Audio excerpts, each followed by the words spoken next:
Hi hello everyone ఈరోజు నా channel అయితే స్పెషల్ కర్రీ అయితే అప్లోడ్ చేసేసాను ఫ్రెండ్స్. ఈ కర్రీ నా స్టైల్లో చేసి చూపించాను. మీరు కూడా ఈ వీడియో పూర్తిగా చూసిన తర్వాత ఈ కర్రీ ఒకసారి ట్రై చేయండి. టేస్ట్ అయితే చాలా బాగుంటుంది. నేనైతే 2 రకాల జాతుల చేపలు ఫ్రై చేసి నేనైతే ఇగురు చేశాను. మీరు కూడా వీలుంటే ఇలా ఒకసారి ట్రై చేయండి. కర్రీ అయితే చాలా టేస్టీగా ఉంటుంది. ఈ చేపల పేర్లు వచ్చి ఒకటైతే పండుగప్ప, ఇంకొకటైతే గుమ్మడి చుక్క అని పిలుస్తారు. వీటిని రెండింటిని కూడా ఇగురే వండాలి. మామూలుగా అయితే గ్రేవీగా చేసినా బాగుంటుంది. కొంచెం స్పెషల్గా పిల్లలు కూడా ఇష్టంగా తినాలి అనుకుంటే కనుక నేను చేసిన పద్ధతిలో ఒక్కడు కూడా మిస్ అవ్వకుండా పూర్తిగా చూసి ఒకసారి అయితే కర్రీ ట్రై చేయండి. కర్రీ అయితే చాలా బాగుంటుంది. ఈ చేపలను క్లీన్ చేసిన తర్వాత 1 స్పూన్ సాల్ట్, 1 స్పూన్ కారం, 1 హాఫ్ టీ స్పూన్ ఏమో పసుపు వేసుకోవాలి. వేసి ఇదంతా చేపలకు పట్టే విధంగా కలిపేసి ఒక ½ అన్ అవర్ పక్కన పెడితే ఆ చేపలకి సాల్ట్ అనేది పడుతుంది.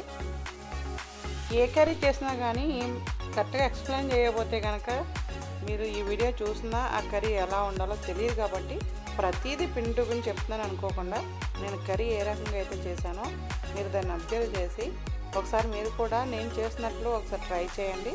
కర్రీ ఎలా వచ్చిందో కూడా కామెంట్ రూపంలో తెలియపరచండి. ఇలా ½ అన్ అవర్ పక్కన పెట్టిన తర్వాత స్టవ్ మీద బాండి పెట్టి అందులో ఆయిల్ యాడ్ చేసి అది బాగా హీట్ అయిన తర్వాత ఈ చేప ముక్కలో మునిగే విధంగా అయితే ఆయిల్ అయితే వేసుకోవాలి. మీరు చూడవచ్చు వీడియోలో.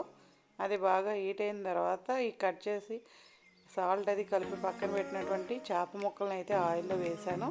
వేసిన తర్వాత ఈ గోల్డెన్ కలర్ వచ్చే వరకు ఇలా ఫ్రై చేసి ఇవైతే పక్కకి తీసి పెట్టుకోవాలి. ఫిష్ ఫ్రై చేసేటప్పుడు ఎప్పుడు కూడా దాని మీద మూత అనేది పెట్టకూడదండి. అలాగే ఫిష్ ఆయిల్లో వేసిన వెంటనే కూడా గరిటె పెట్టి కలపకూడదు. ఒక 2 మినిట్స్ అయిన తర్వాత జస్ట్ అలా కలిపితే ఏ పీస్ కాపీసే ఫ్రై అయ్యి నీట్గా వస్తుంది. అలా అని స్టవ్ హై ఫ్లేమ్లో పెట్టి కూడా తొందరగా ఫ్రై చేయకూడదు. అది హై ఫ్లేమ్లో పెట్టడం వల్ల ఏమవుతుందంటే అది పైన మాడిపోయి కలర్ కూడా మారిపోతుంది.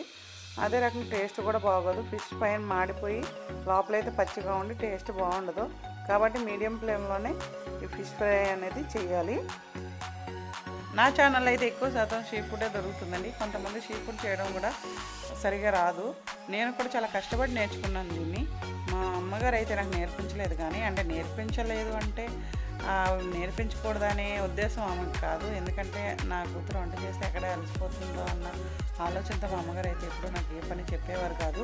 కాకపోతే నాకు కుకింగ్ అంటే కొంచెం ఇంట్రెస్ట్ ఎక్కువ. ఇవన్నీ బాగా చేయాలి అనే ఆలోచనతో చిన్నప్పటి నుంచి కూడా అవి ఎలా చేయాలి ఏంటని ప్రతిదీ అబ్జర్వ్ చేస్తూ ఉండేదాన్ని. నేనైతే ఒక 2 ఇయర్స్ మా పెద్దమ్మ గారు చదువుకున్నాను. మా పెద్దమ్మ గారు అయితే సీ ఫుడ్ చాలా నీట్గా చేస్తారు. నేను తన దగ్గర అయితే మా పెద్దమ్మ గారు కూడా నాకు నేర్పించడానికి ఎక్కువ ఇష్టపడేవారు కాదు. మనం చదువుకో ఈ వంటలు అవి నీకు ఎందుకు అనేసి అనేవారు ఎప్పుడైనా నేను వంట చేస్తానన్నా. కానీ నేను ఊరికే ఉండలేను కదా. మా పెద్దమ్మ గారు చేసే ప్రతి కుకింగ్ కూడా నేను దగ్గరుండి చూసి అయితే నేర్చేసుకున్నాను. ఆవిడైతే ఏమి చెప్పలేదు కానీ ఆవిడ ఎలా చేస్తున్నారో చూసి నేనైతే నేర్చుకున్నాను. నేనైతే ఈ సీ ఫుడ్ ఎలా చేస్తున్నానో అవన్నీ చూసి కూడా మీరు నేర్చుకోవచ్చు, ప్రాబ్లం లేదు. ఇప్పుడు జనరేషన్ వాళ్ళైతే ఎక్కువ శాతం ఫోన్నే ఫాలో అవుతున్నారండి. నాకులాగైతే అంత పట్టుదలగా వంటలు నేర్చుకోవాలనే వాళ్ళు ఎవరో లేరేమో నాకు తెలిసి. నేనైతే చిన్నప్పటి నుంచి ఇవన్నీ వంటలు బాగా చేయాలని ఆలోచనతో ప్రతిదీ కూడా నేర్చుకున్నాను. నిజానికి నేను చెప్పడం కాదు కానీ నేను చేసిన కర్రీస్ మీరు నా స్టైల్లో చేస్తే నేను నిజం చెప్తున్నాను అబద్ధం చెప్తున్నాను మీకైతే అర్థమవుతుంది. మీరు వంట చేసేటప్పుడు గుర్తుపెట్టుకోవాల్సిన విషయం ఏంటంటే ఎప్పుడైనా కూడా అందరికీ ఏదో పని ఉంటూనే ఉంటుందండి. వాస్తవానికి ఖాళీగా అయితే ఎవరు ఉండం. ప్రతి ఒక్కరూ ప్రతిరోజు బిజీగానే ఉంటాం. కాకపోతే వంటకి అంటూ ఒక 1 అవర్ మనం టైం కేటాయించి దగ్గరుండి కనుక మనం కర్రీస్ చేసి మన వాళ్ళకి పెడితే ఖచ్చితంగా మంచి మార్కులే పడతాయి. కంగారుగా చేసేసేసి అవి టేస్ట్ రాకుండా మన పని అయిపోయిందా లేదా, మనం వంట అయిపోయిందా లేదా అన్న టైంలో చేయకుండా ఒక 1 అవర్ అయితే వంట కోసం కేటాయించి దగ్గరుండి మనం ఇలా కర్రీస్ చేస్తే చాలా టేస్టీగా ఉంటాయండి కర్రీస్ అయితే.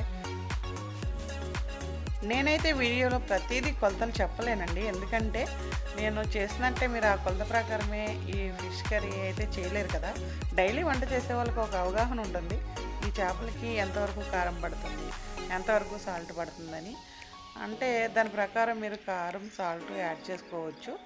చూసారు కదా, ఈ ఫిష్ అయితే ఇలా ఫ్రై చేసి దీన్ని పక్కకి తీసేసి ఈ లోపు గ్రేవీ రెడీ చేస్తున్నాను పక్కనే. ఈ ఫిష్ ఫ్రై అయితే ఇందులో కారం, సాల్ట్, పసుపు వేసి ఫ్రై చేశాను. అందులో కొంచెం మసాలా, అల్లం వెల్లుల్లి పేస్ట్ కూడా దానికి యాడ్ చేసి ఫ్రై చేస్తే అది అలానే తినొచ్చు. పిల్లలు అయితే ఎక్కువ ఇష్టంగా తింటారు. ఫిష్ ఫ్రై ఎంతమందికి ఇష్టమో కామెంట్ రూపంలో తెలియపరచండి ఫ్రెండ్స్. అదే రకంగా ఓల్ని డ్రైగా చేస్తే గ్రేవీ కనిపించదు కదా, అది రైస్లో సరిగా కలవదని చెప్పి మళ్ళీ వేరే గ్రేవీ ప్రిపేర్ చేస్తున్నాను.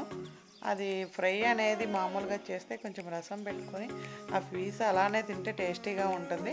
ఇదైతే కొంచెం గ్రేవీ టైప్ చేస్తే చేపల ఇగురు చాలా నీట్గా వస్తుంది, టేస్ట్ కూడా చాలా బాగుంటుంది. ఆనియన్స్ ఫ్రై అయిన తర్వాత టమాటోస్ యాడ్ చేసి అందులో ఒక 1/2 టీ స్పూన్ వరకు అల్లం వెల్లుల్లి పేస్ట్ కూడా యాడ్ చేశాను.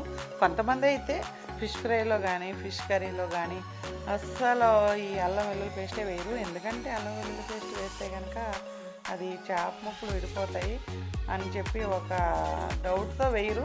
మామూలుగా అయితే ఏ సీ ఫుడ్లో అయినా కూడా అల్లం వెల్లుల్లి పేస్ట్ వేయచ్చు. ఎందుకంటే నీసు వాసన అనేది రాకుండా ఉండడం కోసం అల్లం వెల్లుల్లి పేస్ట్ ఖచ్చితంగా వేయాలి.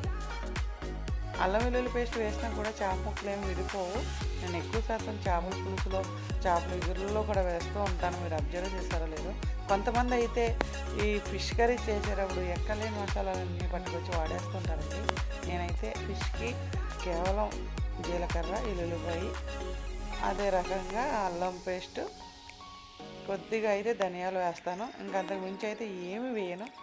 కొంతమంది ఎక్కడ లేని బిర్యానీ మసాలాలు అని అవని ఇవని వాడుతూ ఉంటారు. అది టేస్ట్ అయితే అంత బాగుండదు.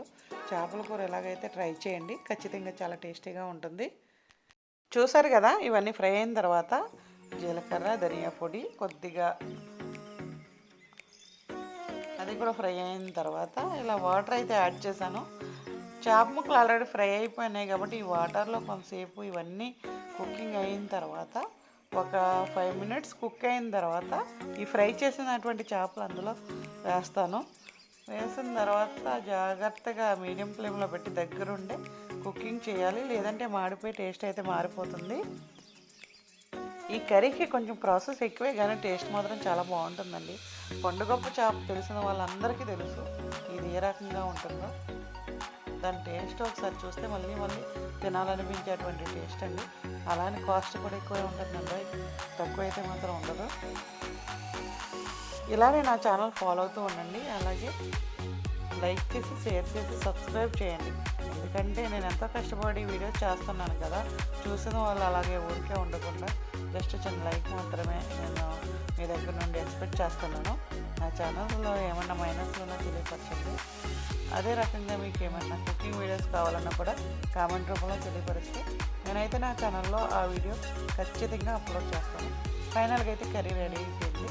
ఇందులో ఇప్పుడు కొత్తిమీర యాడ్ చేసి ఆ తర్వాత దింపేసి ఇంకా ఊరికి అలా వేడి వేడి అన్నంలో ఈ కర్రీ వేసుకొని తింటే మామూలుగా ఉండదండి టేస్ట్. అసలు టేస్ట్ అయితే చాలా బాగుంది. ఆల్రెడీ నేను ట్రై చేసిన తర్వాతే ఈ వీడియో అయితే అప్లోడ్ చేశాను.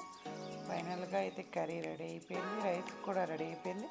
ఇంకా మామూలుగా కాదండి, ఫిష్ చూసేటప్పటికి మనసు అసలు ఆగదు.